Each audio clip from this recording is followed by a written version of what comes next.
在2013年拍了杜琪峰导演的《独占》。独占是啊，那个时候应该算是你截止到当时那个时候，应该是跟最大牌的导演合作。当然，对，到现在为止也是。他杜琪峰当然是很厉害的导演，我很崇拜他。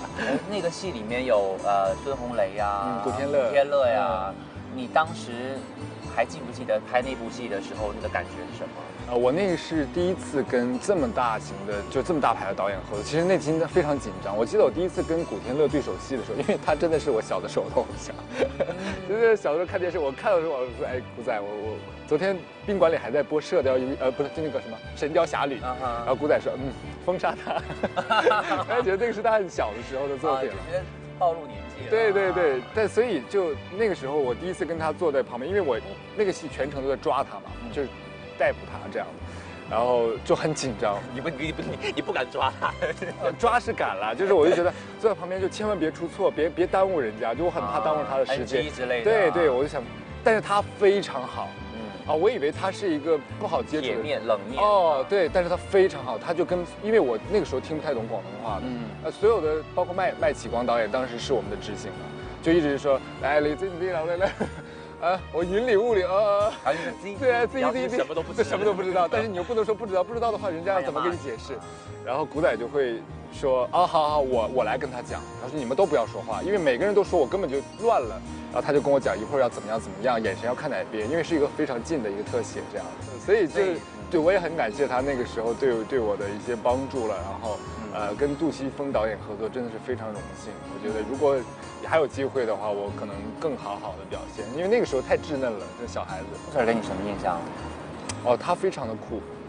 他就是给我的感觉就是，我经常看港片里面那种大佬歹楼就是那种感觉。然后他对于艺术创作非常有自己的鉴赏性，这一点就是他为什么能成为这么大的导演的。我想这是必经的一个成功的一个要素吧。就是他对于那种视角上，包括镜头的捕捉，就是你不服不行，就这种感觉。后来又有跟关之斌合作对，演那个古装神话剧，演什么虾？对，我演他女朋友的好朋友。我以为你演他女朋友。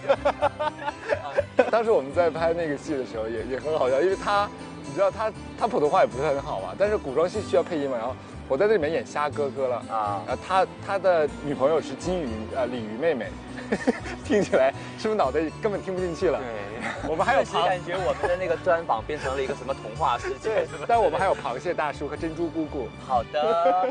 然后BB每次看到我那个虾哥哥很好笑。就是他是很努力的艺人了，对。然后之前其实他也有咨询我生意经，因为我也有做生意嘛。有一次我们两个打了一个很长的电话会议，就在商讨说要不要进行下一步的这个。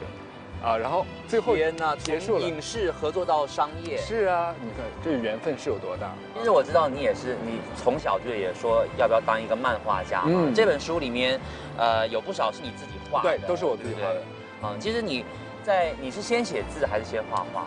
还是说同时进行？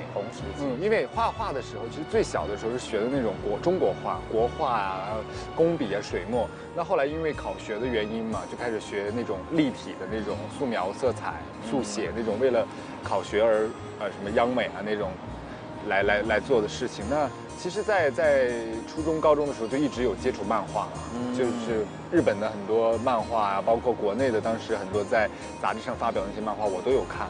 那很喜欢这种，没事，因为它是最简单的，拿个笔拿个纸就可以画了。对啊，虽然画的很丑，没有，但是它可能有我自己的特色了。那我们今天也是马上的准备纸笔啊。天哪，你 Q 我这么久，天哪，我进了你的圈套，不小心那个心机出来了哈。你是画的是简笔画，那你就用给我们表现一下你想画的好不好？因为我自己会有一个自己画自己的一个卡通形象嘛。然后我平时呢，因为我有个美人尖，然后请问美人尖是你自己没有自己说自己美人尖，是真的是美人尖，所以我平时就会弄那个飞机头我会飞机头，这个有对多一点有，然后他们就觉得我这个头型特别像一个芒果不那个什么柠檬，对，然后你知道我其实我特别有心机的是什么？你心机要说出来吗？要，我很真实。好，你心机是什么？就是这个长腿。对，我知道你有一个那个称号叫长腿欧巴。我特别喜欢画长腿。不过还好了，因为本身身高也很高，腿也很长，所以就还没有很失真。对，但是他们总觉得我画的太长，一未免。好，然后我就卖给孟瑞的粉丝了。哎，看孟瑞短短的时间就可以把他的那个头发呀，然后特别是他的一双长腿，然后都为大家展示出来，画工还相当了得的。